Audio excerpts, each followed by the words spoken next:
Formalities আছে সেগুলো complete করে আগামীকালকে 7ই জানুয়ারি ইনশাল্লাহ রাত 10টায় কাতার আমিরাতসের আমিরের স্পেশাল এয়ার অ্যাম্বুলেন্সে উনি ইনশাল্লাহ ঢাকা এয়ারপোর্ট থেকে ঢাকা দোহা লন্ডন হিথ্রো এই ফ্লাইট ইনশাল্লাহ উনি যাবেন।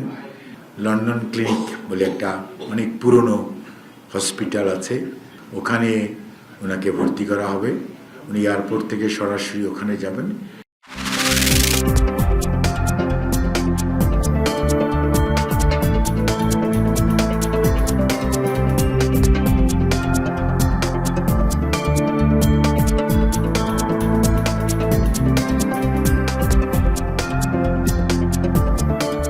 সেই সময়ে সরকারের যে সমস্ত বাহিনীগুলো ছিল, পুলিশ থেকে শুরু করে বিভিন্ন গোয়েন্দা বাহিনী, তারা সবাই এগুলোর সাথে বিভিন্ন এই বাহিনীর কিছু কিছু সদস্য যাদেরকে প্রলোভন দেখিয়ে, প্রমোশনের লোভ দেখিয়ে, বিদেশে পাঠানোর লোভ দেখিয়ে, নানানভাবে পুরস্কৃত করে পদক দিয়ে তাদেরকে দিয়ে এই সংঘবদ্ধ সিস্টেম্যাটিক ওয়াইড স্প্রেড এই অপরাধগুলো করা হয়েছিল।